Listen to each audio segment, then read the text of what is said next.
Hello guys, good morning. Ito po ay inyong kaibigan, Sir Rosario. So again guys, lang po ako dito, magbi-video lang po ako dito ng habang nag-travel ba ako dito ay sa United States.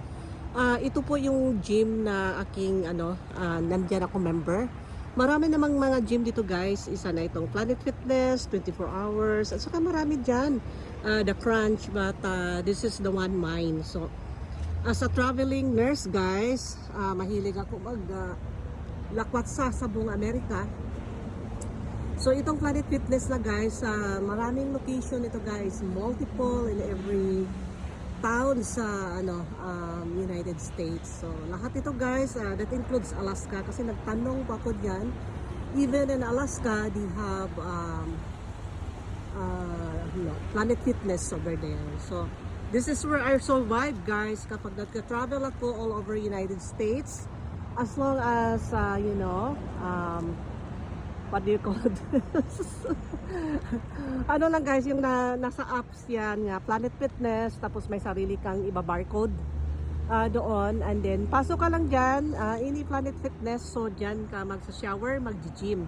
So that is the area where I gonna come up here, especially I'm here in Northern California right now.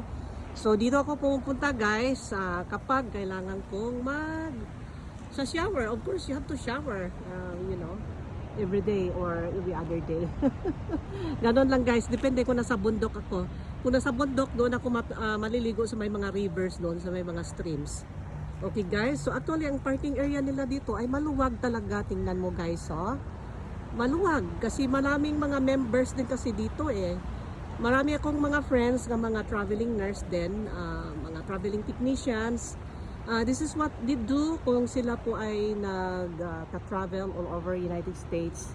Mari kang pumunta ng 24-hour fitness, The Crunch, marami guys, and ito lang medyo mga popular nga mga gym. So dyan guys, kompleto dyan sa loob. At saka malinis yung mga shower nila, mga restroom. So dito na lang ako nga area guys, and some other day na lang siguro mag-video tayo doon sa loob. Pero bawal sa may shower, restroom, di ka pwedeng mag-video doon. Maring mag-video tayo dyan nga, padaan lang kapag palabas tayo. So galing na ako dyan guys. So kanina hindi ako video, pero meron ako dyan guys sa aking, I believe sa YouTube channel ko. That was long time ago. Yung na-assign po ako dito sa Santa Rosa dahil kapag nagba-van life ako noon, kasi ma-accommodation din ako and then nag-in and out din ako kapag wala na ako sa Santa Rosa. I like to hang out here in Northern California. So bihira lang ako nag-hotel guys kasi meron naman akong van noon. Ang ginagamit ko noon yung yung Honda Odyssey, yung Toyota Sienna. Palipat-lipat lang ako noon guys, whatever gusto kong dadalhin. Pero I like the Toyota Sienna kasi siya medyo pareho naman sila reliable, but I prefer the Toyota Sienna. Pero ngayon nakatambay lang siya dahil medyo mataas na yung mileage. Ginagamit ko lang on and off. Tapos diyan ako naka-parking guys, tingnan mo, luwag parking lot. Tapos doon na yan dyan, yung daanan na rin, highway dyan. Ayan. So very guys, very accessible talaga. So pumupunta ako dito, sa ngayon nag-hang out ako sa may Bodega Bay. Sa coastal area po ako guys. So this is about like 36 miles away from Bodega Bay. So it's not that far. Tapos may mga laundry din dito guys, malapit lang. So yan? Bakit may kabayan? Bago yan kabayan nga, parang now open.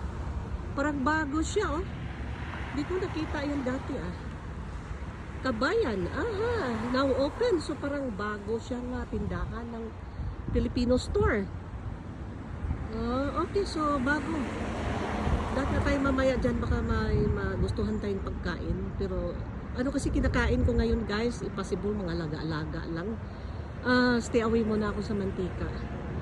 Tapos dyan may McDonald's dyan, pero hindi naman ako kumakain dyan. So conducive siya dito guys, marami siyang mga shop kung gusto mong may gagawin ka, may kailangan ka. Tapos may US Bank dyan. Kabila naman, Bank of America. So nandoon naman ako sa may Bank of America. Yung ano po. Yan, Planet Fitness po guys. Dyan talaga ang mga kasamahan ko kadalasan. Dyan sila member. Yung mga traveling nurse nga mga kaibigan ko. Pati na mga technician guys. So, it's easy. It's not hard to travel here in America. As long as you have food, you have gas, and you're very comfortable. And then, the gym is everywhere. Pwede kang magmembro ng multiple gym. Pero itong gym na to ay kumpleto na siya. So, I don't think I need to go somewhere. Okay na ako nito. Alright, so may mga puno dito. So, maganda siya guys. So, napaka-cool ang kanyang environment. Yan. Tapos yun yung mga truck drivers na yan, yung mga malaking ano yan, mga dumadaan yan dito para mag-gym at saka mag-shower. Kasi ano naman, mas comfortably kapag may sarili kang sakyan, mas comfortably dahil wala ka nang alalahanin magpapack in, magpack out sa mga gamit mo. Everything is there. So may sarili akong backpack, nandoon na yung mga shampoo ko, yung mga body wash ko. Nandoon na lahat, mga toothbrush ko, toothpaste, nasa isang lugar lang. At saka naka-prepare na yung mga damit ko para, kapag tomorrow, naka-prepare na yan para diretso na ako. Tapos maluwag ang area, yung aso ko, pinapalakad-lakad ko dito guys. Yan, so it's very comfortable here. Alright? Tapos may mga shop doon. Marami dyan. Doon sa unahan, may Safeway doon. So, bibili ka ng mga veggies, mga ano mo, and then everything is accessible. Alright guys, so sinishare ko lang po sa inyo kung saan yung pinuntahan ko kapag yung magsa-shower ako while on the road. So, that is it. Planet Fitness, America. Okay guys, thank you for watching my pre-recorded vlog today. And take care guys, and see you on my next vlog. Bye-bye you!